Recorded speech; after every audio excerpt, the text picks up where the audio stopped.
Hi guys, and yes, I'm back with Callum with our next prediction video for WWE as they head to France for Backlash. So yes, the next pay-per-view after WrestleMania 40, which has now come and gone, and we continue down the calendar year.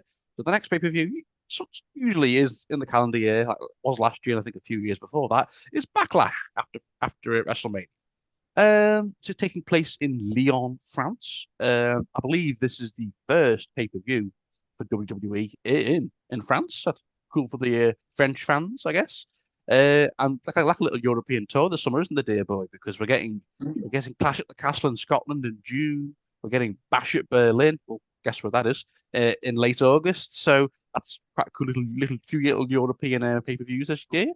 So yes, we have at the minute we only have five matches on the card, which isn't loads, but I think this is kind of like a filler pay-per-view, isn't it? As we get towards maybe as we start heading towards Money in the Bank or SummerSlam. But yeah, it should be a fun pay-per-view. Definitely, there's some good matches here. Maybe one or two more will get added next week. But Sister Boy, you looking forward to Backlash France? I am. I mean, like you said, there's a few, there's a few decent looking matches to get to get watching. Hmm. Possibly, as we were saying before we recorded, slightly predictable card. But as you said, like Backlash is always one of those. You sometimes have some WrestleMania rematches. I don't think we've actually got any WrestleMania rematches in this Backlash, have we? I don't think so. No, so surprising. Yeah. Surprising. I mean, because it sometimes is referred to as WrestleMania Backlash, as it has been in a few of the most recent years. But yeah, no, definitely excited. Hopefully, a lot of good matches, and yeah, France. What time does that mean it'll be on? I mean, it'll be on a bit earlier for us as well. But I know France are like an hour or so ahead of us. I'm just thinking about Um, what time that's going to be on in the evening, probably maybe does 8 p.m. or something. I imagine it'll be a bit earlier.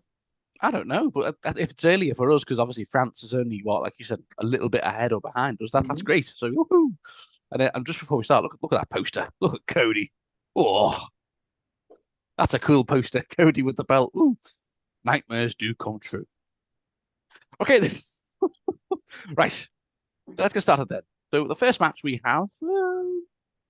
Let's do a tag team match. Yes, so we have Randy Orton and Kevin Owens versus the Bloodline. Yes, we have Solo Sikoa, Tammy Tonga. Um, yeah, cool. So Solo's proclaimed himself the new head of the table, much to Paul Heyman's like, and he's brought along Tammy Tonga to make his debut and join the Bloodline. And they've just started from beating up Kevin Owens, but now Randy's come to the defense. So now we have a tag team match. Yeah, fine. I mean, yeah, I feel like this could have been a match on Raw, preferably, but it still should be a fun pay-per-view match. Callum, start. Who are you going? Which team are you going with?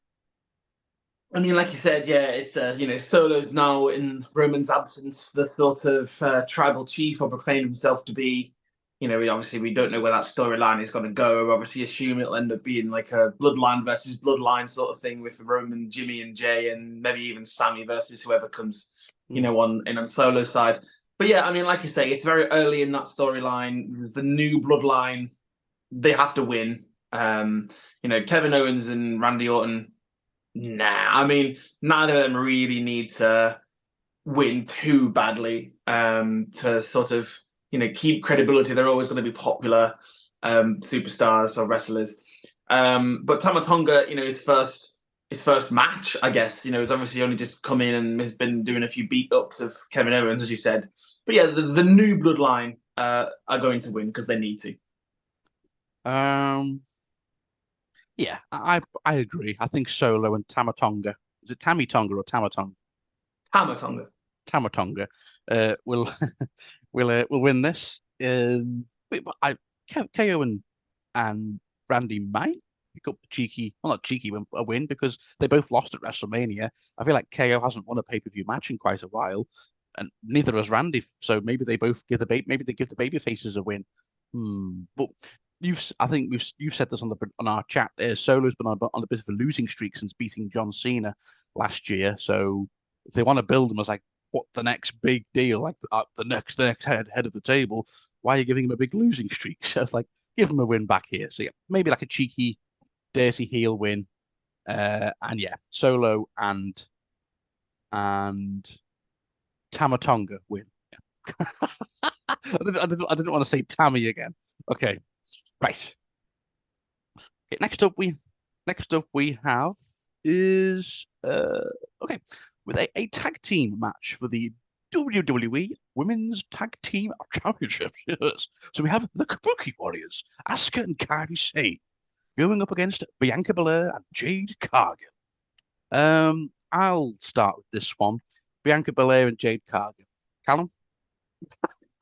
Bianca Belair and Jade Cargill. Right, next I match. mean, obviously, might as well move on. No, but obviously, since they've become a tag team, obviously in the long term, obviously maybe even SummerSlam will go for a Jade Cargill and Bianca match.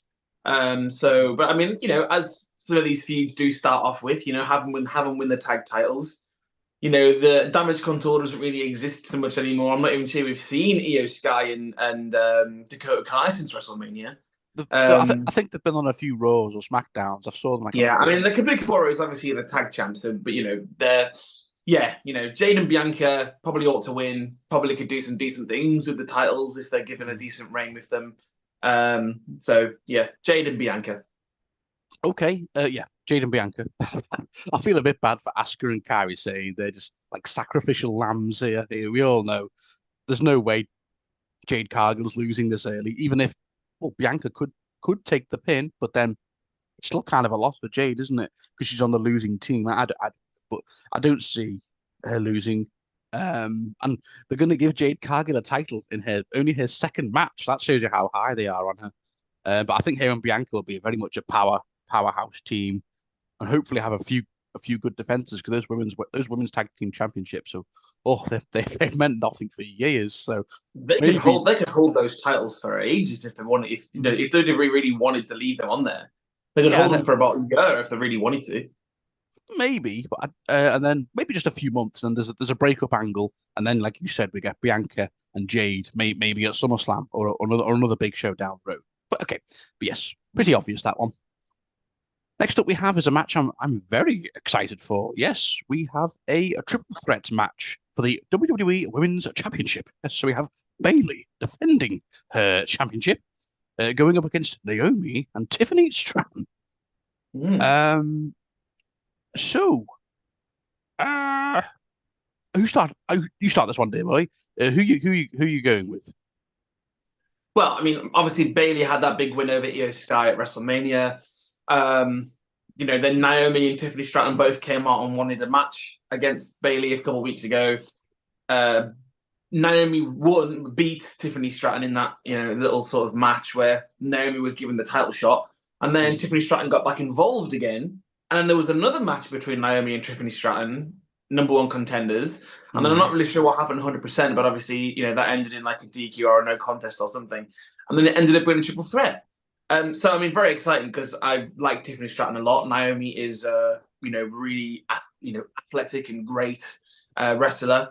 But I would have to say Bayley retains only because of it's been a short time since she won the title. I think if this is a couple of months down the line, if not a bit longer, then I'd probably be saying Tiffany Stratton.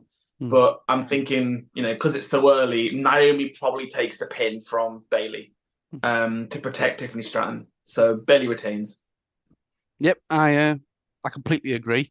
Bayley's definitely retaining. It's her first defense. But this is going to be a great match. Tiffany Stratton, she's already showcased what a big star she's going to be. She's been so great. Obviously, when she turned up at the Elimination Chamber, and I know she was in NXT for quite a while, but on the main roster, she's looked amazing. I think Triple H is very high on her. But yes, she'll be protected here. I think she'll have some great spots, but in the end, I do see Bayley pinning, like you said, pinning Naomi, and Tiffany gets protected, and maybe down the line we get a Tiffany and Bayley match. That'd be quite cool. Maybe SummerSlam. So yes. But right now, yes, I'm going with obviously Bayley to retain. It's her first defense. Quite a lot of first defenses in this pay-per-view for three. And that's what makes it a bit predictable. But anyway, but yes, should be a very, very fun match. The next up we have is a singles match for the World Heavyweight Championship. Yes, we have Damian Priest defending his championship going up against Jey Uso. I've not been keeping up to date a lot with WWE. So how did this one come about, Callum? You tell me. I've not been keeping up to date a lot. So All right. Well, obviously, at WrestleMania, Drew McIntyre and Seth Rollins had the match for the World Heavyweight Championship, which Drew won. And then obviously CM Punk, Drew was gloating in CM Punk's face. It was on commentary.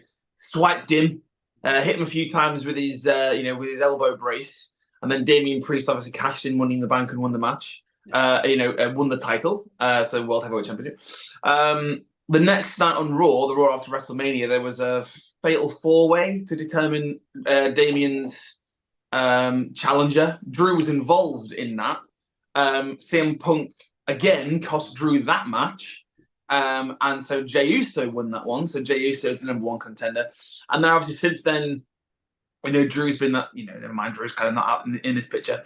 But, Damian Priest and Jey have been having a few kind of promo-y, super kicky bits. But there's lots going on the Judgment Day right now, with Damian being quite annoyed. I think JD McDonough posted something on Twitter that's quite interesting. Since Rhea Ripley's injury, and Dominic's injured now as well, I think they're kind of teasing the end to Judgment Day. I mean, they've been doing that for a while. But there appears to be a few things going in there.